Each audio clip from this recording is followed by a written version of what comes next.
aqui na sua Rádio Cidade. Vamos seguindo, porque a gente vai falar sobre educação. A cultura tem um importante papel no processo de aprendizagem, pois além de permitir a socialização, contribui na construção de vários saberes. Na coluna Educação na Cidade dessa sexta, a professora Rita de Cássia comenta o tema. Bom dia, professora. A senhora que estava aguardando aí, perdão pela espera. Conte para a gente qual a importância, então, de trabalhar a cultura popular na sala de aula. Deixa eu só aproveitar e incrementar essa pergunta. A gente estava falando justamente sobre isso aqui, professora. Eu não sei se vai ser exatamente esse assunto. Mas quando a gente fala de cultura popular, a gente lembra, né, dos nossos elementos culturais, a gente lembra dos nossos artistas, principalmente nessa época específica do ano, né, que é o mês de junho. O ideal é que a gente falasse o tempo inteiro, mas o mês de junho deixa esses elementos mais em evidência. E a gente estava conversando aqui na redação, a gente tem pessoas muito jovens que simplesmente não conhecem alguns nomes. E não é falta de interesse. Às vezes é porque realmente ou a família não ouvia aquilo em casa, ou não falava sobre isso dentro de casa, ou não teve acesso em locais importantes, como é a escola, né, professora? Bom dia. Bom dia, Renata. Bom dia, ouvintes da Rádio Cidade. Renata, esse teu relato, ele é um relato extremamente comum. É importante que nós saibamos que nós não vivemos dentro de uma sociedade fragmentada. Na realidade, tudo é interconectado. É muito comum nós escutarmos, assim, das pessoas mais velhas, assim, dizendo assim, mas o mundo de hoje é muito diferente do de antigamente. Isso é real, porque o mundo passa sempre por processos de modificação. E numa sociedade tecnológica como a nossa, isso acontece dentro de uma velocidade gigantesca. Mas uma coisa que a gente não pode deixar de valorizar são as nossas raízes e tradições culturais. Durante muito tempo, esse ensino mais formal, esse ensino mais acadêmico, ele achou que ele era suficiente, mas ele apagava a memória afetiva, a memória histórica, daquilo que nos construiu.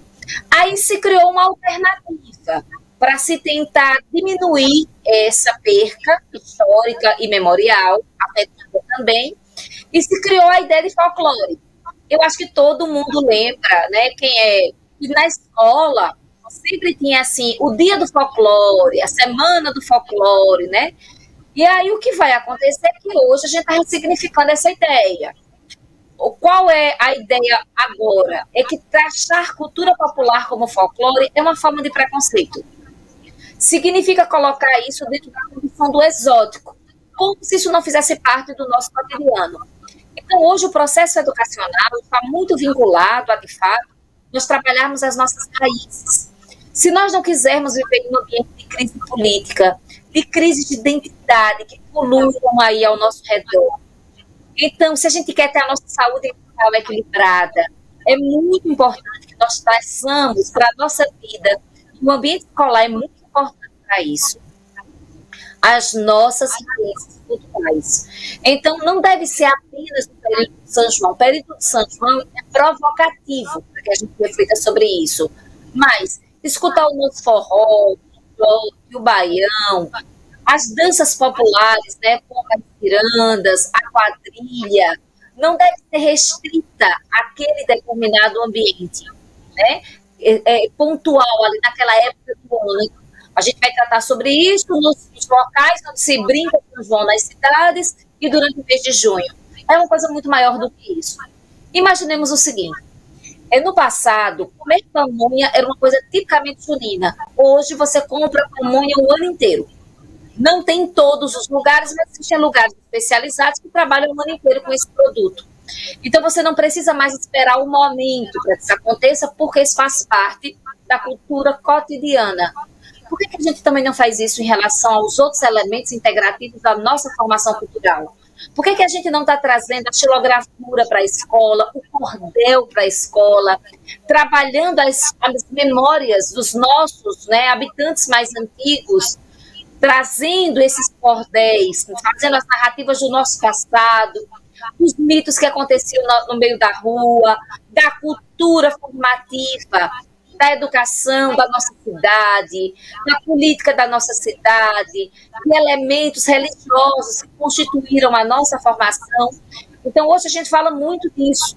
da necessidade do resgate da memória histórica e da valorização do nosso cotidiano. Eu lembro, né, que o ambiente que eu fui criada, eu sou uma mulher de quase 50 anos, era um ambiente que era muito voltado a um etnocentrismo. Então, a gente valorizava muito pouco aquilo que era local. E hoje eu fico muito feliz quando eu vejo muitos movimentos de jovens fazendo exatamente o papel inverso, trazendo uma valorização local, dizendo assim, olha, eu sou de Caruaru, eu sou de Agrestina, eu sou de Altinho, né? E assim, e é muito importante a cultura da minha cidade, trazer os músicos da minha cidade, brilhar com esses músicos. Então, por exemplo, é muito estranho quando você tem um São João em que você não tem os músicos da sua cidade no palco principal. Então, é muito importante que a gente valorize tudo aquilo que é nosso, tudo aquilo que está, né, dentro do nosso processo de formação. E na escola, isso não pode ficar apenas restrito a disciplinas como história. Isso tem que estar dentro de um aspecto muito transversal. Eu lembro que no passado, em Caruaru, havia uma secretária de educação que era muito ligada à cultura popular, ainda hoje, né, uma pessoa presente aqui no meio cultural de Caruaru, que é a Socorro Rabelo, e a Socorro Rabelo, ela gostava muito, ela convocava os professores de trabalharem muito com essa cultura popular, e que na escola, principalmente na escola infantil, isso era muito forte, se tratasse a cultura popular em todas as disciplinas. Então, isso vai fazer com que exista uma formação diferenciada, onde você vai aprender a gostar da sua terra, a identificar os traços culturais do seu povo, a se identificar, a se reconhecer enquanto pertencente àquele determinado espaço. E isso vai fazer com que a gente tenha um orgulho danado, né, de ser nordestino, de ser da nossa cidade e de ter essa cultura tão original na veia, e não fiquemos dentro de uma situação de subalternidade em relação a quem é do Sul e Sudeste, achando que nós falamos estranho ou errado, ou achando que a nossa cultura é uma cultura inferior, porque a gente sabe que esses preconceitos são gestados porque nós, muitas vezes, não temos noção da nossa potencialidade e do nosso valor. Professora, eu concordo com tudo, absolutamente tudo que a senhora falou. E nessa época do ano, a gente repete, né? O ideal é que a gente falasse o ano inteiro, mas nessa época junina, o assunto fica mais em evidência. E a gente também sempre discute aqui, né, os homenageados do São João de Caruaru, né? Que são grandes figuras que estão ali na essência da nossa festa. E por que não utilizar, a gente está falando só do espaço escolar, mas por que não utilizar isso dentro do próprio pátio de eventos ali, né? A gente tem o recurso dos telões, no intervalo de um show para o outro, fazer pequenos vídeos para mostrar quem são esses homenageados, porque fica ali naquela cerimônia da placa e a gente não ouve mais falar. Então, essas pessoas, elas precisam ser trabalhadas na escola, e como a nossa maior vitrine é o pátio de eventos, por que não utilizar esses espaços, né? Tem lá a propaganda dos anunciantes, porque tem que ter, porque são essas pessoas que patrocinam a festa, que deixam a festa viável, mas por que não utilizar esses elementos, né? Joga ali um vídeo com um pouquinho da história. Esse São João desse ano é homenagem a essa pessoa. Isso aqui só existe porque essa pessoa lá atrás, né, teve um trabalho importante. Então, a gente tem que aproveitar realmente a época para trabalhar essas pessoas e todos esses elementos, né, professora? E, além da sua ideia ser uma ideia necessária, Renata, a gente também tem o seguinte: a gente poderia envolver a cidade na escolha dessas pessoas, né? Eu acho que a Fundação de Cultura, ela é muito subutilizada. E ela poderia ser utilizada para promoção, né, de rodas de conversa, que pudesse trazer as escolas para próximo dessa cultura de Caruaru. Os museus de Caruaru não são conhecidos por boa parte da população da cidade, então é preciso que isso seja trabalhado. E além dessa contação, né, da história pessoal de cada homenageado nos telões, nós poderíamos trazer esses homenageados para dentro da formação dos nossos jovens, para dentro da formação das nossas escolas. Porque isso é tão importante para a formação do futuro. Você imagina que a gente tem os nossos núcleos de forró, mas a gente tem núcleos que poderiam ser muito mais enfatizados, como o núcleo do cordel. Veja, apesar de não ser uma experiência pública, ser uma experiência privada, né, como eu também trabalho na cidade de Arco Verde, eu acho que a cidade de Arco Verde tem um ambiente muito legal, e que Caruaru não tem um ambiente igual, que é um ambiente privado, um restaurante em que eles fazem a promoção da cultura popular da cidade. Até o próprio nome é um nome que remete à ideia de poesia. E lá você tem o lançamento de livros, você tem os poetas populares fazendo a aclamação dos seus versos, você tem os cantores populares fazendo ali, né, a sua arte. E isso acontece o ano inteiro. Então a gente precisa da utilização dos nossos espaços também dentro desse ambiente, né, mais integralizado, mais voltado a essas parcerias com o processo de formação daqueles que gostam da cultura popular e daqueles que estão na escola para que eles aprendam esse processo de valorização. Caruaru é uma cidade tão rica em cultura, mas é tão subutilizada, né?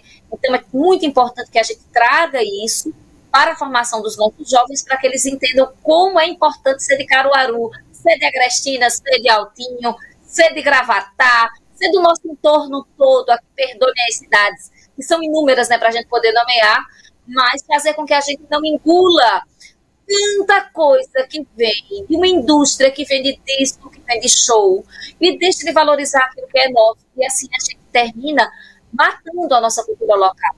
Então o movimento deve ser inverso, de valorização, para que você tenha também, não é nada contra os espaços que são interculturais, mas dentro desses espaços interculturais nós temos que estar presentes.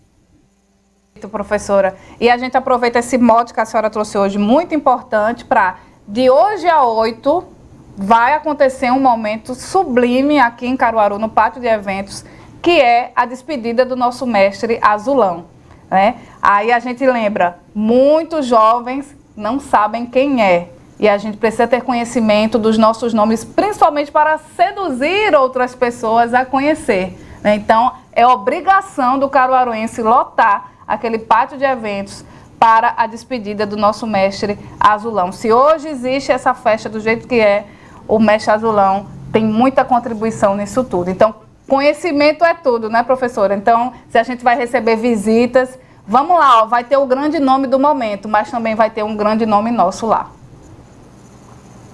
E o grande nome nosso, Renata, está na nossa veia, né? É muito importante que a gente lembre isso. É aquilo que, de fato, nós somos formados. Então, ninguém consegue avançar muito na vida se não tiver plena consciência das suas origens e do papel que ela representa na sua formação. Obrigada, professora Rita de Cássia, na coluna Educação na Cidade, nessa semana.